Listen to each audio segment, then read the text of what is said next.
바다를 바라보며 악상을 떠올리고 있는 남자가 있습니다. 뭔가 생각보다 잘 안 풀리는 것 같네요.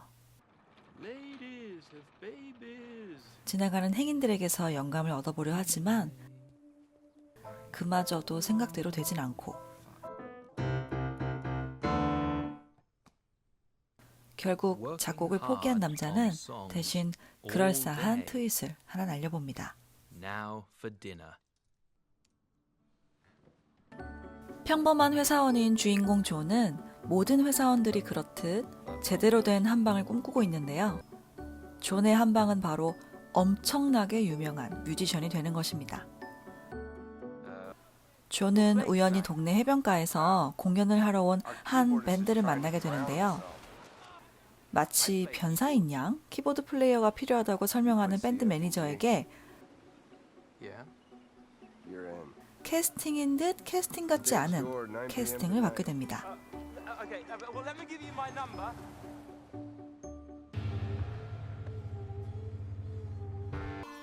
그리고 이토록 갑자기 그들의 무대에 함께 서게 되죠.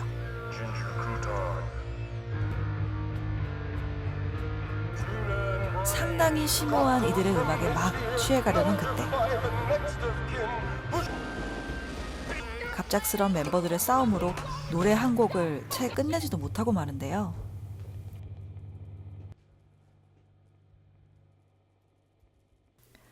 다시 반복되는 일상으로 돌아왔다고 우울해하던 것도 잠시. 밴드 매니저 돈이 존에게 영입을 제안하고 존은 드디어 꿈에 그리던 밴드 생활을 시작하게 됩니다.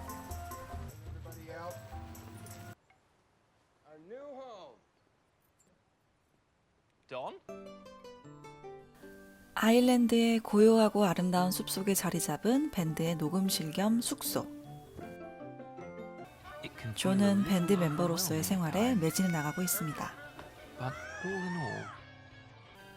시종일관 자신을 매우 업신여기는 클라라와 말 한마디 걸지 않는 다른 멤버들.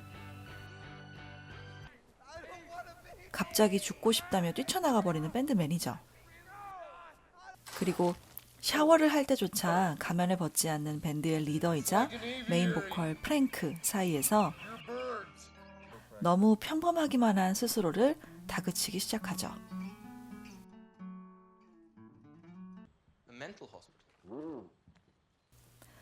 돈이나 프랭크처럼 정신병원에 입원했던 경험도 없고 음악이라는 진정한 예술을 하기에는 지나치게 평탄한 자신의 삶을 돌아보며 스스로를 극한의 상황으로 몰아 꼭 영감을 얻고야 말겠다는 굳은 결심을 하게 됩니다. 존은 자신의 음악을 만드는 여정을 기록할 겸 숲속에서 생활하는 밴드의 모습을 유튜브와 트위터로 중계해오고 있었는데요. 그 덕에 약간의 팬덤이 생겨서 텍사스에서 열리는 신인 밴드 발굴 오디션에 초청이 되고 대중적인 인기를 얻는 것에는 전혀 관심이 없는 다른 멤버들을 억지로 설득하여 페스티벌에 참가하게 됩니다.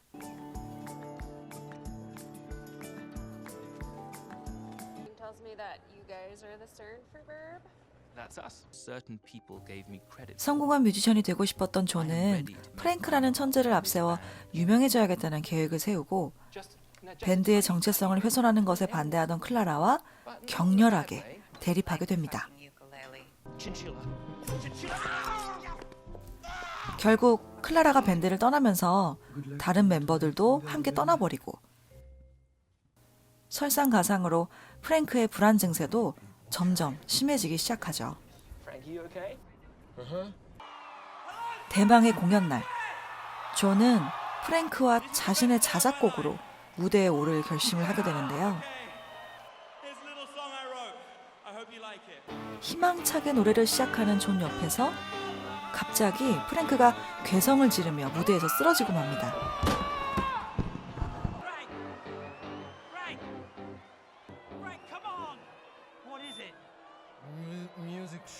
존은 과연 그토록 갈망하던 돈과 명예를 거머쥘 수 있을까요?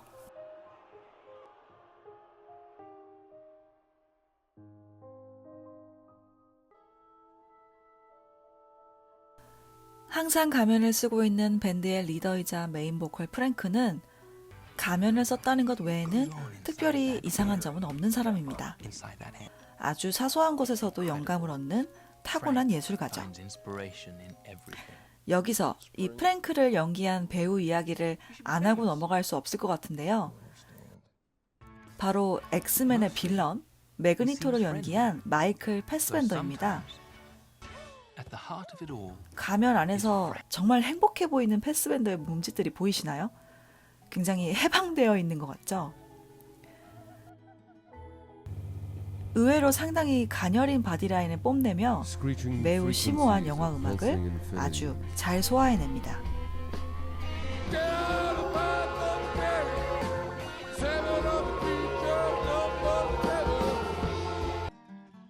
프랭크와 클라라 그리고 나머지 밴드 멤버 바락과 나나는 남들이 보는 자신들의 모습이 정말 1도 궁금하지 않은 사람들입니다.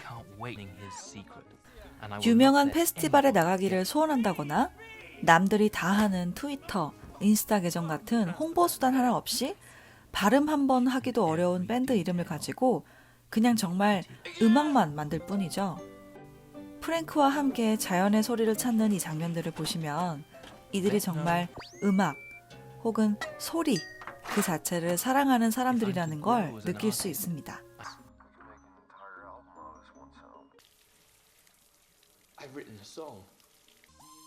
성공한 뮤지션을 꿈꾸지만 특출난 재능이 없는 주인공 존은 타고난 음악적 재능이 없다는 것을 알기에 프랭크의 행동 하나하나를 녹화하고 분석하고 심지어 창의력 높이기 같은 유튜브 방송도 들으며 나름 정말 열심히 노력하는 캐릭터예요.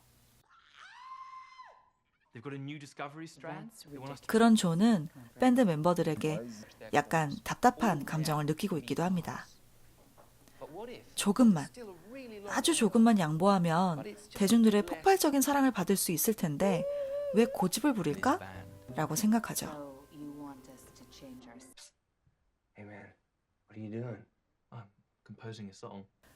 프랭크의 천재성을 내 것으로 만들겠다는 결심을 하던 존에게 밴드 매니저이자 전 키보드 연주자였던 돈이 이렇게 충고합니다.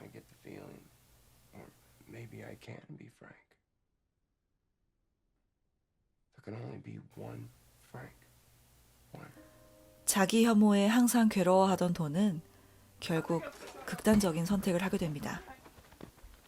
존은 이 일을 목격하면서 자신만은 반드시 콤플렉스를 이겨내고 밴드에서 한 자리 단단히 해내고 말 것이라는 결심을 굳건히 하게 되죠.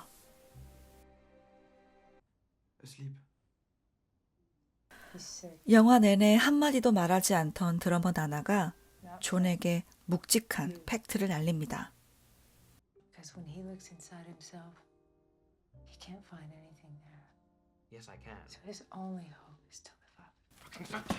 반드시 유명해져서 밴드 내에서의 입지를 단단히 하고야 말겠다는 존의 계획은 결국 물거품이 되고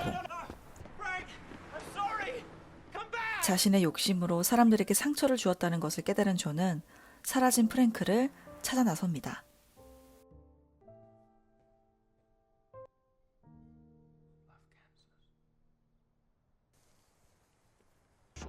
다른 사람이 가진 것이 미치도록 질투날 때가 있어요. 나에게는 왜 저런 능력이 없을까? 나는 도대체 어디서 영감을 얻어야 할까? 라는 생각에 한동안 괴로워질 때가 있죠.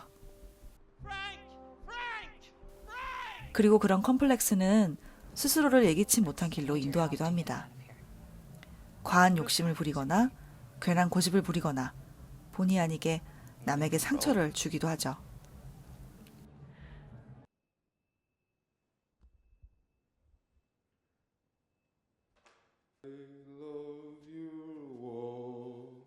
프랭크와 다른 멤버들을 원래 그들의 자리에서 만나게 해주고 뒤돌아 홀로 걸어가는 존의 뒷모습은 애증 섞인 짠함이 느껴지면서도 어쩌면 이제부터 존은 진짜로 자기 자신의 삶에 집중할 수 있겠다라는 생각이 들기도 했어요. 나의 욕심을 깨닫고 위치를 파악하는 건 당장은 괴로울지 몰라도 꼭 필요한 경험이기도 하니까요.